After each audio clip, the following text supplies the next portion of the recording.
జీవితంలో ఉపాధ్యాయుడు అనే ఒక వృత్తి ఎలాంటిదంటే క్రోవత్తి ఎలా అయితే కరిగిపోతుందో వారి యొక్క జ్ఞానాన్ని వెలుగుని మీకోసం మీ భవిష్యత్తు కోసం మీకు జ్ఞానాన్ని ఇవ్వడానికి వాళ్ళు ఎంతో శ్రమ చేస్తూ నిత్యం విద్యార్థిలాగా చదువుతూ మీకు చదువు నేర్చుకుంటారు. దాన్ని మీరు ఎంతో అవగాహనతోని జ్ఞాపకాలను పెట్టుకొని దాని విజ్ఞానాన్ని కైవసం చేసుకొని మీ భవిష్యత్తులో ఉజ్వలమైన భవిష్యత్తు కోసం మీరు ఎంతో శ్రమ పడితే అదే ఆనందం, అదే ఉపాధ్యాయుడికి మీరిచ్చే గొప్ప బహుమానం. అలాంటి బహుమానాలకి ఎప్పుడు ఉపాధ్యాయుడు ఎదురు చూస్తూనే ఉంటాడు.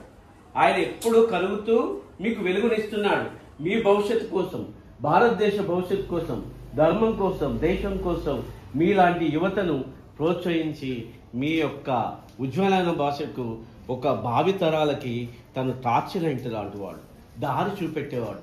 చీకట్లో ఉన్న వాళ్ళని మిమ్మల్ని వెలుతురులోకి తీసుకొచ్చేసి మీకు ఎంత వరకు జ్ఞానాన్ని ఇవ్వాలో అంతవరకు ఇచ్చి తన యొక్క కర్తవ్యాన్ని నిలబెట్టుకుంటున్నాడు. అవునా? గుడ్.